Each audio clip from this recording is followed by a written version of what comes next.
Hi, everybody. Welcome to In My Plant-Based Kitchen. I am Emma. This is episode 41. I have been um, a little quiet this summer so far. I've taken a bit of time off and I have been working on a new offering that launches in September. So that has taken up a lot of my energy. Super excited about it. It is an in-person offering, sort of a support group that has 2 live cooking and nutrition classes. I'm teaming up with my friend and colleague, Terry Cram, who is a health and fitness coach. And it's meant to be an offering that sort of supports all the different pillars of health, not just nutrition, but also movement and sleep and stress reduction, and just helps people to get motivated to be their healthiest selves and live their healthiest lives. So I'm super excited about that. If you are local to Pell River, please do check it out and join us if you can.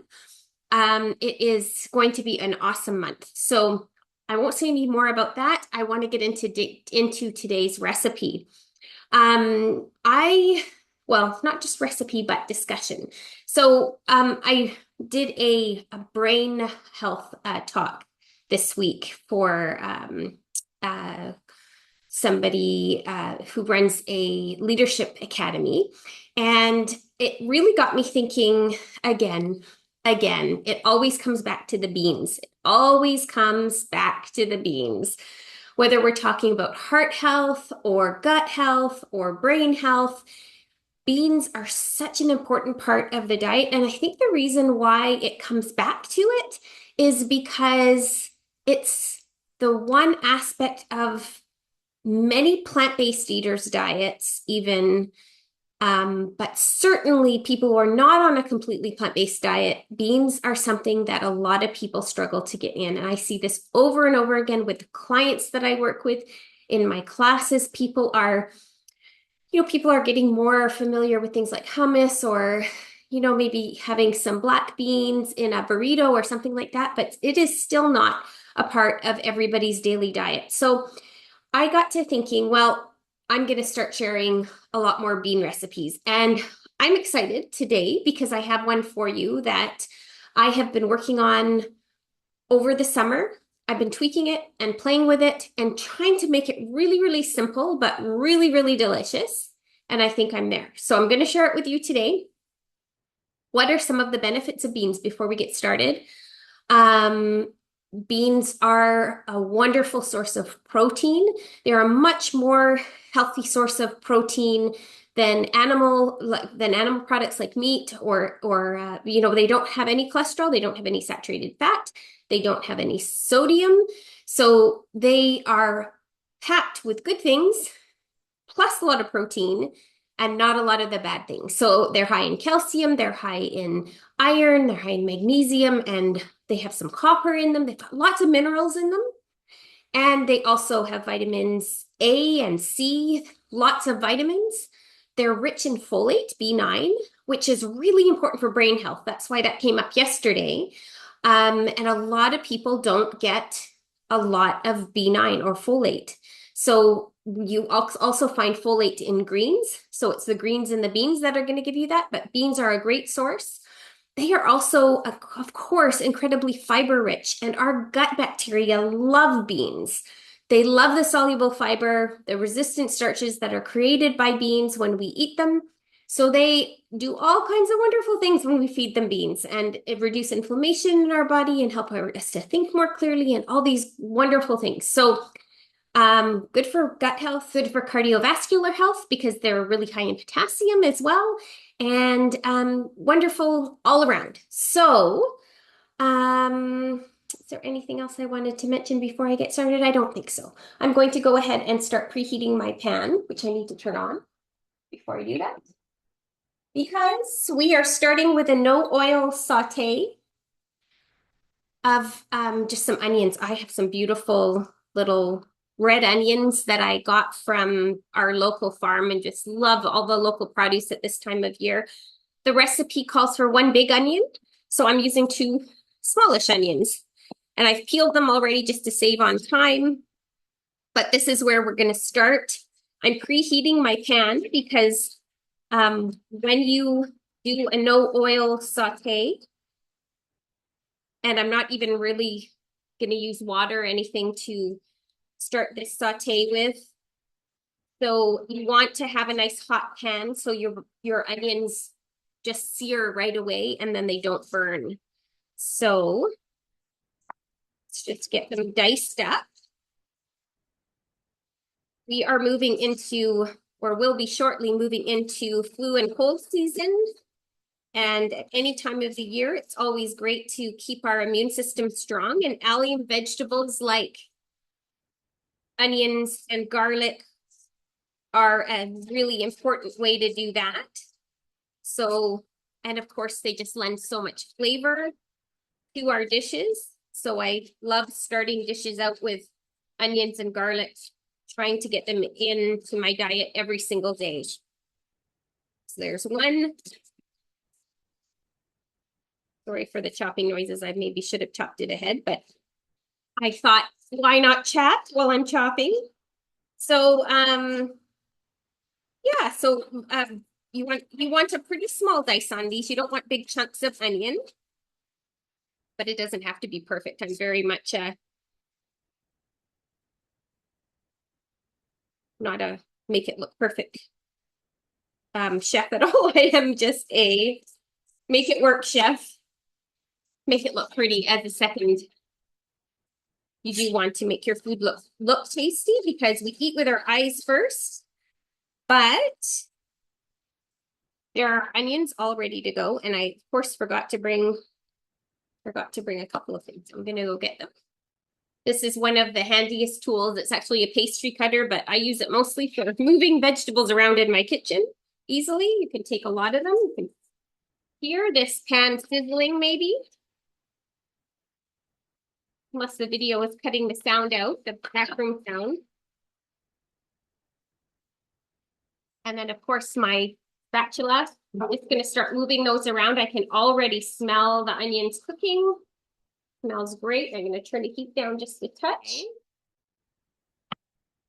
And I'm gonna do 4 cloves of garlic, which I have already peeled as well, just to, again, save on time.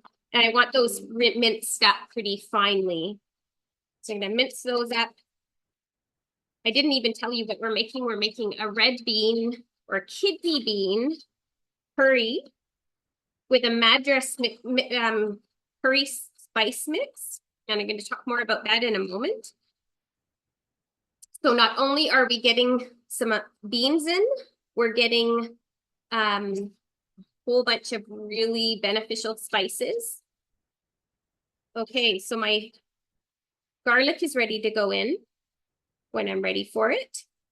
My onions are already looking nice and wet. You can see they're not burning. This is actually a cast iron pan. It's not even a non-stick pan. But when you heat your pan properly, you don't have to worry about sticking because, as I said, the onions sear. Ooh, I'm getting a little bit of onion fumes here and garlic ahead of time. So my thing keeps turning off on me. I think it's getting too hot. Anyway, okay, so our onions are on, our garlic is ready to go in. I wanted to talk a little bit about kidney beans. I don't have any problem getting chickpeas or black beans or red lentils or tofu, all those really great bean sources into my diet. But kidney beans are not something I really love. Kidney beans I put into chili. I really don't find a lot of ways that I love to eat kidney beans. So when I was developing this recipe, I thought, you know, I really want to make sure that I want to try to make something with kidney beans that we could incorporate into our diet regularly, because I've talked about this before, but rate whatever kind of beans you're going to get into your diet. But as you get more comfortable with that, it's a great idea to branch out and try to include different kinds, because all of them have slightly different nutrient benefits, slightly different vitamins and minerals and fiber types. So it's really great, just like with vegetables, to eat a good variety over a period of time. And kidney beans are have a lot of wonderful antioxidants in them. They're a lovely red, rich color. So we know that they're going to have lots of antioxidants that are great for us. I'm going to go ahead and while I'm chatting, put the garlic in. The onions are smelling pretty close, getting ready, getting a little bit brown here. And just let that cook for about a minute or so. And then I'm going to go ahead and put in my beans and my spices. So, yeah, so I cooked up these beans in the Instant Pot. I soaked them overnight. Red beans are something you definitely do not want to use the cooking water. They have anti-nutrients in them that will give you a stomach ache if you use the cooking water or you do not cook them properly. So you really want to make sure that you can squeeze your bean in between your fingers or on between your tongue and the palate. You don't want any kind of if they don't feel like overcooked is better than undercooked when it comes to kidney beans for sure. But I did these for about 45 minutes in my Instant Pot. They turned out perfectly. I used a bit of kombu, little bit of kelp in with them to add a little bit of extra iodine, but you do not want to eat those. I did a whole video on cooking with beans and all the details around that. So if you're interested in more, make sure you check that out. I'm going to go ahead and put my beans in.